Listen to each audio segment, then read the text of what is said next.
Hello, and welcome to Starting Your Data-Driven Journey through FME 2022. My name is Laura. Hi, I'm Nampreet, and we'll be your hosts as we take a journey through some of the new highlights in FME 2022, along with the rest of our trusty race team and pit crew. So why are we here today? So there's a lot of underutilized data out there. Often it's sitting in data silos and not in a location or format that lets you actually use it easily. So that's where FME comes in. We built FME to let you get that data out of your silos, clean it up, and put it where you need it the most in whatever form best suits the way you work. Between each release of FME, our team works hard to improve and evolve the FME platform. We'll be showing you what to expect this year. So Nampreet, let's kick off this tour. As Laura just mentioned, between each release, we're constantly looking under the hood of FME, making improvements to the FME engine by incorporating your ideas and feedback into the platform and anticipating future trends in data integration. As a result, over the years, FME has grown into a complete data integration platform. And with FME Server originally providing an easy way to schedule and automate your workflows, it's matured into a full orchestration tool with the introduction of automations and no-code app creation in recent years. Laura and I are going to take a quick look at some of the highlights of how FME has evolved to help you make the most of your data. Laura, do you want to get us started? Absolutely. So in keeping with this year's racing theme, speed is a big deal. So when you have a lot of data to process, you want it done as quickly as possible. So we work hard on this with every new release of FME, and this year's no different. So we have many transformers that have been upgraded to have significant speed boosts. So in particular, we worked on speeding up our clipping, tiling, and filtering processes. FME allows you to get the most value from your data by improving your data quality. FME now has 530 transformers that provide countless ways in which you can massage, transform, and validate your data to meet your needs, giving you the flexibility and confidence needed to tackle any data integration challenges you may have. In FME 2022, we're introducing new transformers like the Solid Dissolver and the Schema Scanner. Equally as important is our ongoing work to improve the performance and capabilities of existing transformers like 3D clipping support in the Clipper and vertical and time-dependent coordinate systems now being supported in the Esri reprojector.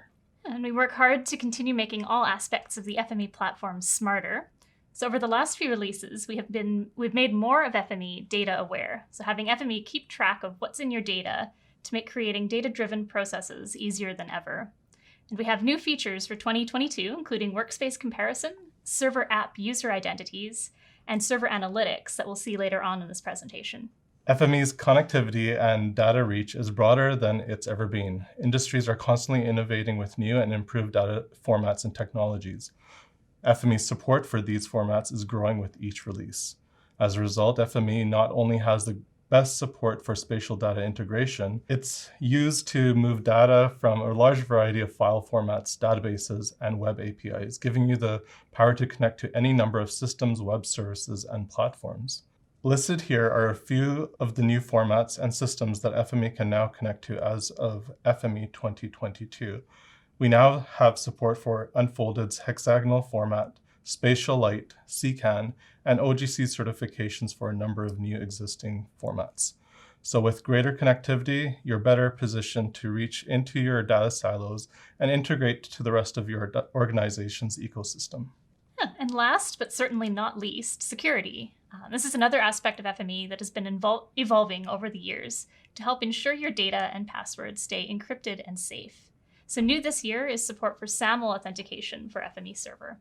So the team here at Safe Software is always working hard to fine-tune and push the boundaries of FME to save you time and to create a seamless user experience.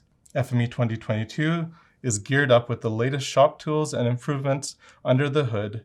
Set yourselves up for success by giving your team of mechanics, engineers, and strategists the best platform for building your workflows and collaborating with your team. Head over to safe.com/downloads to take FME 2022 for a test drive. Let's hand it off to our trusty race team and pit crew, who will be navigating you through some of the demos showing the exciting new features being released in FME 2022.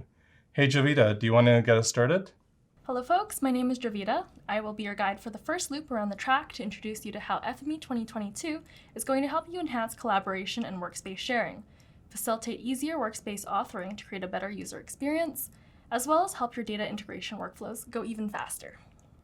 Let's dive right in to get a better look at how FME2022 is going to give you a speed boost from the start line for a more seamless user experience across the FME platform to facilitate how you best want to be able to work. So put your helmets on, strap on your seatbelts, ready, get set, start page. Here we are in FME Workbench, and this is the landing page that you'll first see when you first open Workbench. You'll notice that there are some new icons in the Getting Started area here, and this is to help facilitate easier and more seamless experience across the FME platform for you to be able to download straight from FME server instead of going into server and downloading your workspace before being able to get started. Additionally, we've added a Workspace from Template icon to get you started even faster. Below that, you'll notice our trusty recently opened Workspaces. We've revamped it to make it even faster to get started, allowing you to search for recently opened workspaces, such as these Clip workspaces. I can now favorite my workspaces to keep them at the top and be able to sort by my favorites, as well as my personal favorite, which is being able to preview recently opened workspaces. By hovering my cursor over a recently opened workspace, I can see the extents of the workspace as a snapshot to be able to see the last saved build as well as the operating system it was last saved in. With this, we'll head into our first workspace. So this is the workspace I'd created in FME 2021.0, opened in FME 2022. What this workspace does at a very high level is to grab the roads, the slowest roads around Surrey, so near the Safe Software office. I've got my reader feature types in the tan or yellow bookmarks on my left, and these are my source inputs where my data comes in. I don't currently have my outputs, but they would be writers, but we'll see this completed in my FME 2022 workspace later on. How do I add a reader and writer? Well, I can go up to the icons up top here for my readers and writers, and I can also type directly into the canvas, such as if I wanted to add a shapefile writer. I could type straight in and enter that. Similarly, with the blue transformers that you see on my workspace, I can add them by typing in an attribute manager. And then I have my inputs and my outputs that I can click and drag to connect my workflow. So with that, let's run this workspace and take a look at the source data. I have it loaded here in FME Data Inspector, which is the bigger version of the visual preview. And as you can see, around the area in Surrey, I've got my CSV as points in purple, which are traffic calming measures, such as speed bumps or road medians to slow down traffic. And then I also have my road lines. Let's locate where this is with a background map. I'm going to turn on my new Precisely Maps steel background map to get an idea of where this is. So here it is with my Precisely background map. Let's head back into the workspace now that it's run. Here we're viewing our outputs, and as we expected, we've got line segments of our slow roads around Surrey. Heading over to the translation log, I wanted to direct you guys over to see the revamped log. Now it looks a lot cleaner and easier to read, but in particular, I want you guys to see this whole new transformer column. If I scroll up, you can see that there are transformer names. They're highlighted in blue and underlined, and they look hyperlinked. So let's go ahead and click one of these. I'm going to select my point and line overlayer. And as you can see, clicking on the log, it now meaningfully connects to the canvas, which will help you when you're workspace authoring and to be able to debug more easily. So my workspace in 2021.0 was pretty good, but I didn't have a writer, wasn't complete. I've been working on this workspace with Sinai, and we've been working on the same workspace on different computers back and forth, and she's created a solution for me that I really want to be able to integrate into my workspace. Better than just eyeballing it side to side and trying to guess what my changes are, I can now go into File, Compare Workspace Tech Preview. Select the workspace that Sinai sent me. So here we are in Workspace, Comparison, and Merge mode. Workspace and Comparison tracks 3 different kinds of changes. Things highlighted in green, such as these junctions and connections, as well as my new writer feature type, are changes that have been added. Things that are highlighted in yellow are things that have been modified from this base workspace. So as a reminder, this was the workspace I had started with, and these are my changes reflected from Sinai's workspace. And in red, we have our elements that have been deleted. If I wanted to look at this at a more granular level, I could select things that have been modified.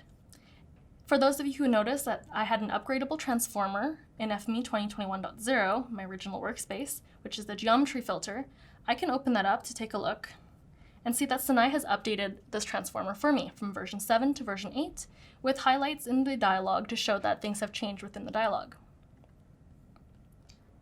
So what does this look like when I make changes in my base workspace? So let's go ahead and remove the attribute remover. So there, it's gone. It's done a recomparison, and it noticed that from my base workspace, that this has become green as something that has been added in the changed workspace. So let's say I removed it in error and I actually want it back. I can select all of these and go and merge them and bring it back to my workspace. So now you don't have to be afraid when you're authoring that you're going to break your workspace or that you don't know when to get back to the last time it worked. You can use workspace comparison and merge. So with that, now I feel confident and I can go ahead and merge all of the changes from Sinai's workspace. With that, we'll head back into the slides to unpack some of these new features that we talked about. So first of all, we talked about a revamped start page with a more seamless user experience across the FME platform that facilitates your workflow. Precisely background maps have been added, so you've got more choice of background maps to use, with 3 options being steel, iron, and bronze. With better logging, you can now more easily debug with a more meaningful connection to the canvas from your log. And last but not least, comparison and merge mode, which facilitates easier collaboration and communication of changes. And it's kind of our first look at versioning. So better collaboration, easier debugging, and workflow authoring are great, but why should I upgrade to FME 2022? Well, FME can be a little bit like car parts. You can put a lot of different parts together to create a new car. Sometimes the parts are already done for you, like transformers or hub transformers, and sometimes it takes a bit more puzzling of smaller pieces to assemble all the same parts. One example I can think of is about clipping surfaces. Let's head into FME Workbench to see why. So here we are. This is a workspace that we pulled off of the knowledge base, and this is our current workaround to be able to clip surfaces. To take a look at the inputs, I'll pull up the FME data inspector that I've already preloaded this. In the background, we've got our data elevation model, which is a raster that will become a surface. And then we've got our polygon, which is our clipping boundary. Heading back into the workspace, what this does is it creates a surface out of the data elevation model, clips the triangles, and then has to rebuild the surface, which is this whole entire blue bookmark here. So this is quite a lengthy workspace in order to be able to clip surfaces. I heard that in FME 2022, we've made some really great improvements to our clipper, and I think the best person to ask about that is Olivia, one of our senior developers from the geometry team. So I think I'm gonna go ask her. Hey, Olivia. Hi, Jovita. Hey, Olivia. So I'm working on clipping surfaces, and right now it's a really long workspace. I heard there were improvements to FME 2022 in the clipper, and that it should be a lot easier now. I am a little bit hesitant to upgrade. Could you tell me more about the clipper? Yeah, so there's a new Clipper version in FME 2022.0. It's Clipper Transformer version 14, and it supports a ton of new geometry types, including surfaces, and it's faster and it's more robust. However, there are some subtle behavior differences in version 14 of the Clipper, so if anyone's interested, you can come to the Clipper webinar on April 13th to learn more. But it is much faster and easier to work with, and I'd love to show you how much faster it is. I'd love to see it. So this is a game I like to play called FME Racing. And welcome to our track. On the left, we have FME 2021, and on the right, we have FME 2022. Now, the Clipper is much faster in FME 2022 with the Transformer version upgrade, so we're going to do that now. And our cars are going to be features streaming through the workspace, so let's give them a start. And I'm actually going to start FME 2021 first to give it a little bit of a head start. And they're off. So I can talk a little bit about what this workspace is doing. So we're taking all of the water polygons in Australia, we are filtering them to only keep lakes, and we are clipping them with the state of New South Wales. And oh, look at them go.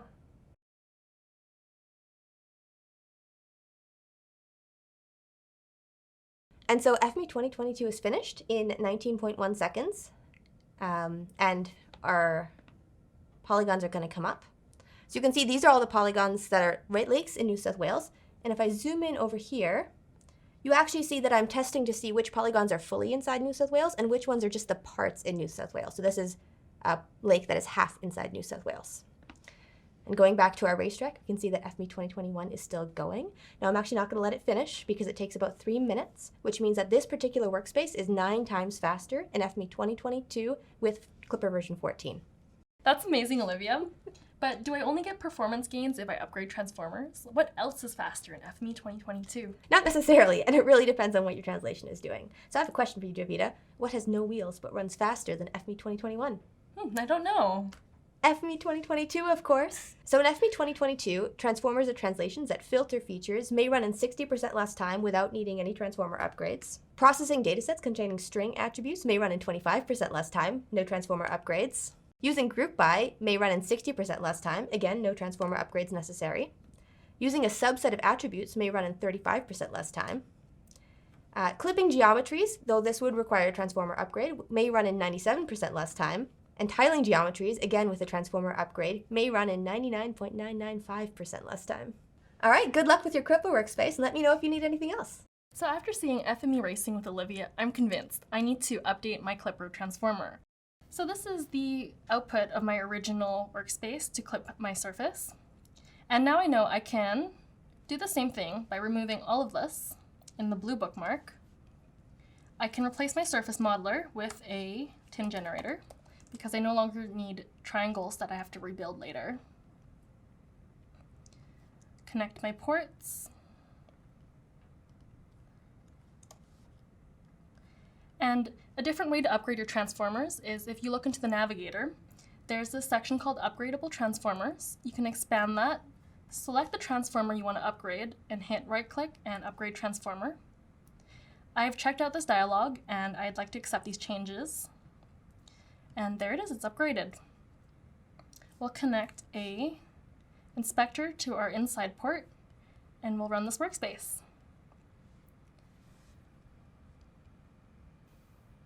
So here's our same output with 4 fewer transformers.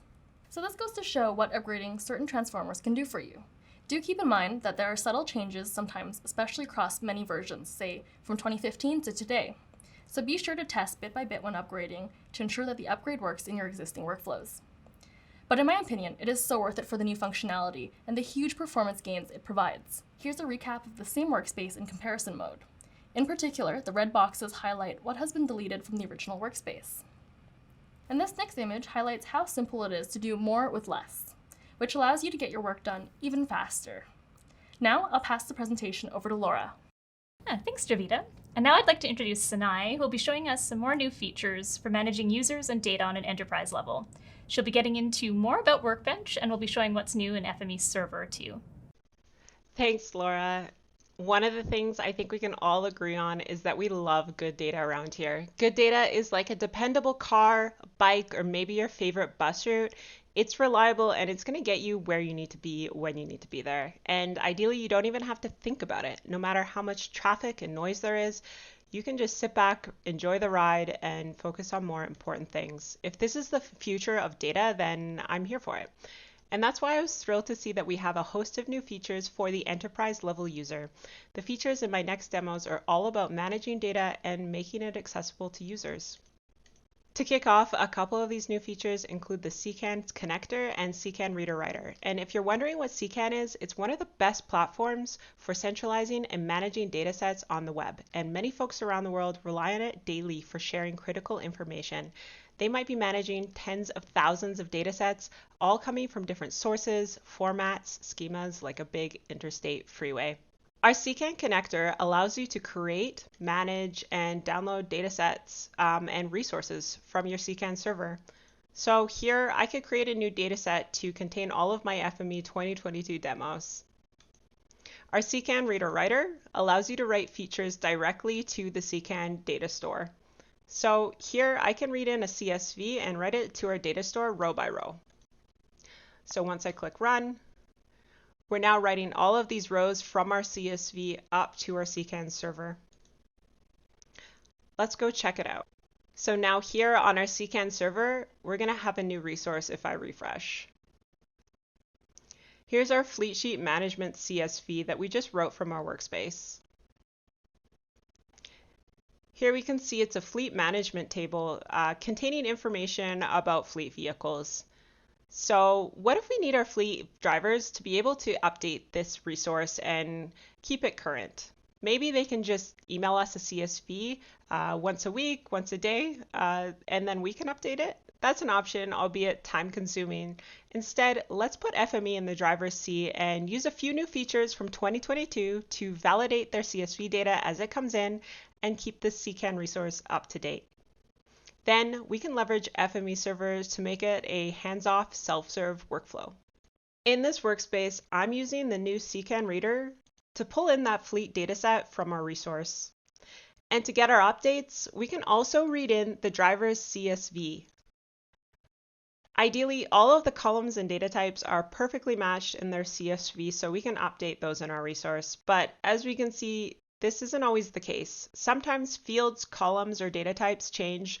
Maybe that file was created with old software and new software. Maybe there was a data entry error, you really never know.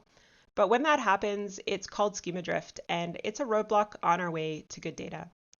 Instead of accidentally submitting this bad CSV data to our resource or tracking down the driver to see what happens, let's try running this workspace with our bad data. And let's put FME on cruise control and see what happens. So we can use a new feature for data validation in FME2022 called the Schema Scanner. The Schema Scanner works its magic by reading in each dataset schema. Then we can compare them line by line. So in the top here, we have our good schema from our CCAN resource. And in the bottom, we have our bad schema from our driver CSV.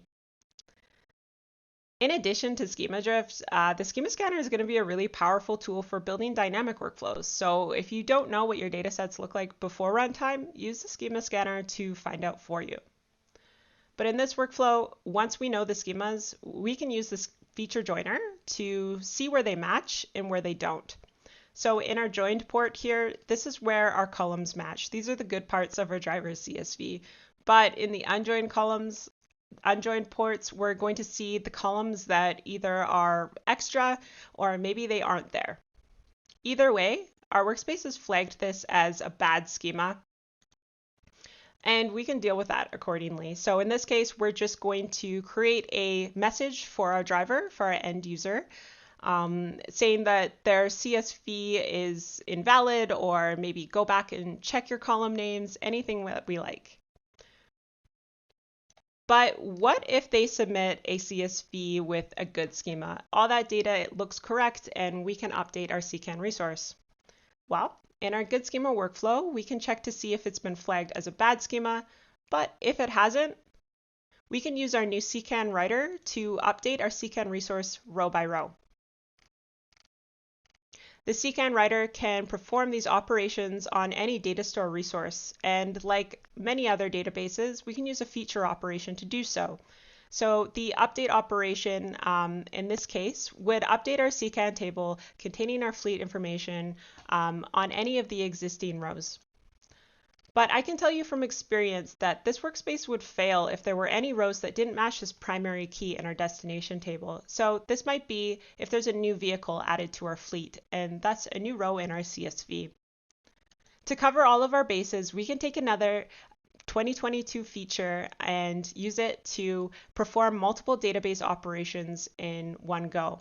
So we can use the new upsert operation to perform both inserts and updates. This means that a lot of our database writers have just gotten a lot smarter, including our CCAN writer. Your workspaces are now going to be ready to perform multiple database operations with fewer transformers in that workspace. And in this case, our existing fleet vehicles will be updated and any new vehicles will be inserted. So I think that's all we need to do in this workspace. Without too much trouble, we were able to build a workflow that reads and writes from a CCAN resource, performs schema validation, and can handle multiple database operations. But my end goal is always going to be to put our workflows on autopilot, and there's no better tool for self-serve, automations, and enterprise-level management than our FME server platform. And to run a workspace on FME Server, you just have to hit the Publish button. And here, many of our users may notice something different about logging into FME Server in 2022. This is our fourth new feature in this workflow. We now have the option to use Saml 2.0 to authenticate with FME Server. So instead of having another password on your keychain, users can just log in with the credentials that they use for everything else. However you choose to authenticate with FME Server, the publishing wizard guides you through the process of uploading your workspace, any data that workspace uses, connections to databases or web services, packages that they rely on. I've already done that, so I'll just unselect those. And then any services that you'd like this workspace to deliver on the web. So that might be providing a link for download or streaming back a result, which is what we're going to use because in this case, we'd like our end user to know whether it was a success or a failure when they submit that CSV. Once I hit publish, our workspace will now be up on FME Server to create an app with.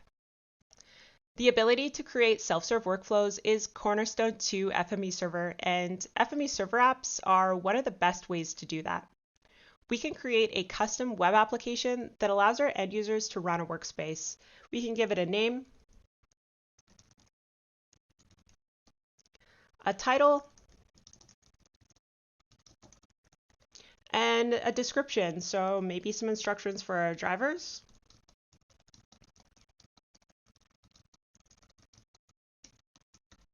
And then all we have to do is select our workspace that we've uploaded, register it with our preferred service, configure any parameters that we'd like the end user to see, and then we can give it customization. So you can give it your organization's custom colors, maybe images, logos, anything like that. In this case, I'm going to give it an image to display to the user. And once I hit OK, FME Server returns a URL that I can share with my drivers or any end users that I'd like to access this app. Let's try it out now. So for our first test, let's try it with one of our bad CSVs and see if our Schema Scanner is working as expected and picking up those bad schemas. So I just drop in my bad CSV, so we know that schema is not matching our CCAN resource. And it looks like everything is working as expected. We've got an error message saying that our dataset doesn't match the original schema. And we could return anything we like and customize this message, provide a link with instructions or instructions right here. The choice is up to you. Let's try rerunning this with a good CSV. So I'll drop in a CSV with a schema I know matches our CCAN resource. Once I hit OK, we now get a success message that our CSV has been submitted and everything's looking good here. It looks like our server app works. Now let's see if our CCAN resource was actually updated. So this is our original table on our CCAN resource. So let's just take a note of a couple things here before we refresh the page to see our changes.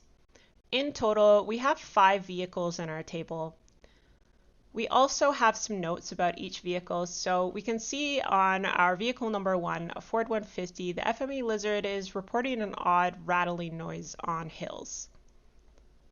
Let's try refreshing the page and seeing what's changed. So now we can see our server app looks like it's working because now we have 6 vehicles in our table.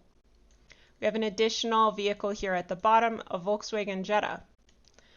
If we look at our notes for our Ford 150, we can see the FME lizard is updated our table here to report that the rattling is getting worse. That doesn't sound good, but what is good is that the insert part of our upsert is working because we have a new entry on this table, and the update part of our upsert is also working because we can see that some of these notes and different columns here have been updated with new information. So that's fantastic. Now we have a server app that's ready to share with our drivers so they can just drop in their CSVs and have that update our CCAN resource in a self-serve workflow. So this demo was packed with new features for improving data quality and accessibility for all of our users. To recap, we used some CCAN tools to allow you to create and manage datasets in a CCAN server. Use the CCAN connector to interact with the file store, or use the CCAN reader-writer to perform row-by-row operations on the CCAN data store. The Schema Scanner can allow you to create dynamic workflows, so you can read in those schemas after runtime. We can also do different data validation tasks like catching schema drift, as we did in this workflow. The upsert operation lets FME perform both inserts and updates in one swoop. So many of our database writers now have this option to use upsert. So you can try it out with our CCAN reader writer, or you can try it with Postgres, Spatialite, and lots more. And we also introduced Saml 2.0 authentication for our FME server that's going to give our users more options for logging in. With so many new features, I was curious which feature is going to come in first place. So as you do, I created another server app to turn this into a real rally race. Let's go check out the results. So in this server app, we're voting for which is the best new feature in 2022, or maybe just our favorite. So far, it's just me voting for the CCAN reader writer and the FME lizard who prefers the CCAN connector. It's a neck and neck race, 50-50, not super interesting yet. So maybe I can now ask my driving team to cast their votes for their favorite new feature in 2022.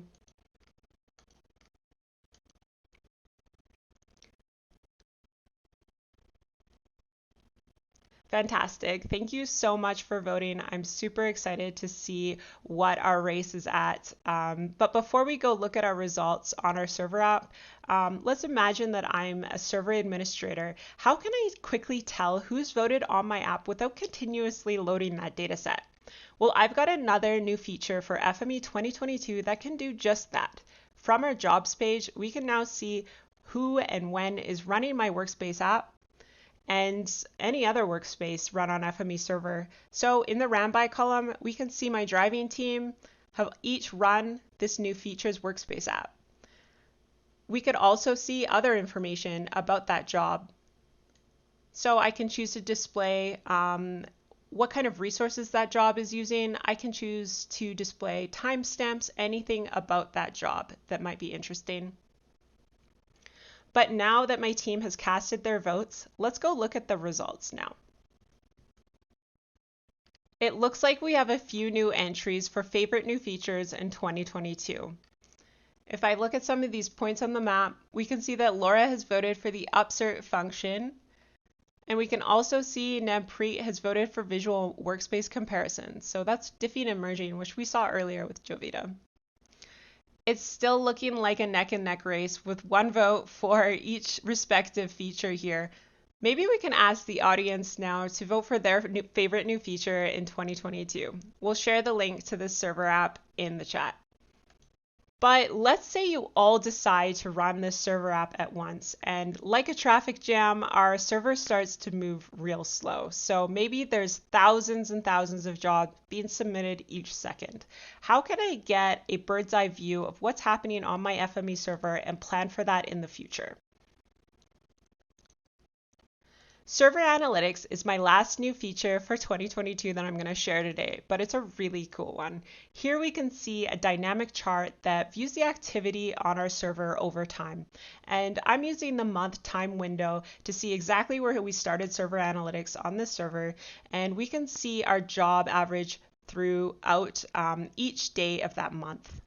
I can also reduce this time window to get an increasingly granular view and see exactly when and where jobs are being submitted. We can also use custom start and end dates by using the calendar up here down to the exact minute that we're interested in seeing. We can also slide this bar along the bottom to use the graphical interface to get another kind of custom view of our server demand. because we wouldn't run our car until it ran out of gas, right? So with server analytics, we can get a very clear picture of when and where we need more engines and resources on our system. This is going to empower you with the data to administer your FME server best. And don't forget, in that last demo, we also took a look at tracking user identities running apps on FME server. And in case you were wondering, those runtime users can also be tracked for other workspaces that are being run on server. These are both great examples of new features designed for the server administrator in mind. And I'm really looking forward to seeing how they shape your workflows and enterprise level management in 2022. But for now, I'll pass it back to my driving team. Yeah, thanks, Sinai. So as a quick recap of our tour of FME 2022 today, so Javita showed us many new enhancements in Workbench, including visual workspace comparisons, the revamped log file, and clipping improvements. We saw just how much faster the new FME is in Racing with Olivia, and Sinai showed us several new formats and transformers along the way, and some of the new features in FME server. To learn more about what Sinai, Jovita, and Olivia demonstrated today, and the other awesome features in FME 2022 has to offer, we've got some great resources here for you. Be sure to check out the recording of the FME 2022 release webinar available on the webinars page at safe.com. Our own Mark Ireland, also known as the FME Evangelist, has a series of recorded live streams that take a sneak peek into some of the new features offered in 2022 with our subject matter experts at SAFE. These are available on both Twitch and YouTube. For anyone new to FME, for a quick hands-on intro into the platform, be sure to check out our new FME Accelerator workshop at safe.com/accelerator. And head on over to the FME community, where we're publishing topic-specific articles in our knowledge base on some of the new features you'll see in FME 2022. Finally, take FME 2022 for a test drive. It's an easy download from safe.com/downloads, and remember that you can install multiple versions of FME on the same machine. And if you're new to FME, click on the free trial button to get your hands on a fully loaded FME trial license. And if you have any questions about finding out how FME can help solve your data challenges, please reach out to us at info@safe.com. And FME 2022 will be available for downloads soon, so keep an eye out on our downloads page to get a free trial or to upgrade to the latest and greatest FME. So thanks for joining us on this wild ride. I hope what you saw today was a good source for inspiration, and enjoy the rest of the World Tour Day.